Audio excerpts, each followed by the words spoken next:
Représenter graphiquement une fonction à l'aide de la TI-83 Premium CE.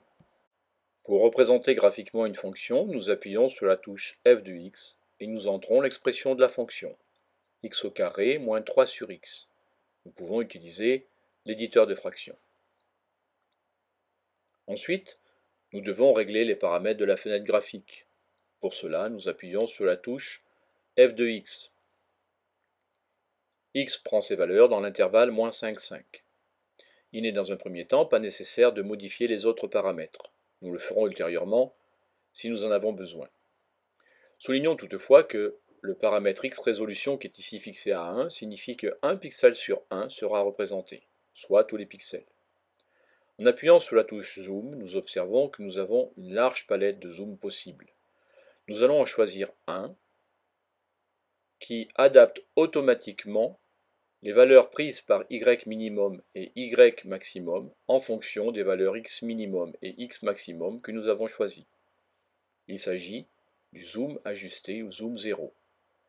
En appuyant sur Entrée, nous observons un message d'erreur. Ce message est documenté et signifie tout simplement que nous avons peut-être un autre graphique qui perturbe celui-ci.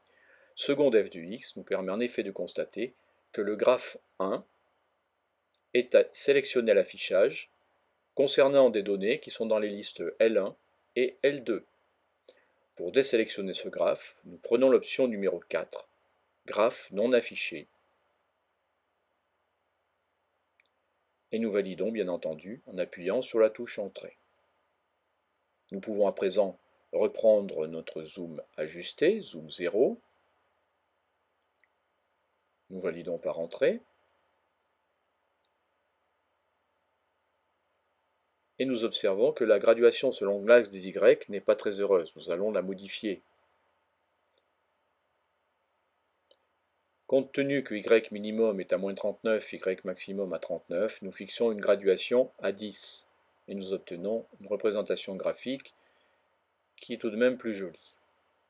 Dans l'émulateur SmartView, juste à côté de l'appareil photographique, nous pouvons mettre à l'affichage les représentations graphiques des fonctions, de l'expression de la fonction et des paramètres de la fenêtre graphique. Pour explorer la représentation graphique, nous pouvons appuyer sur la touche Trace et utiliser les touches du pavé directionnel. Si nous souhaitons une valeur particulière, il nous suffit de renseigner directement la valeur de x. Nous obtiendrons l'ordonnée du point correspondant.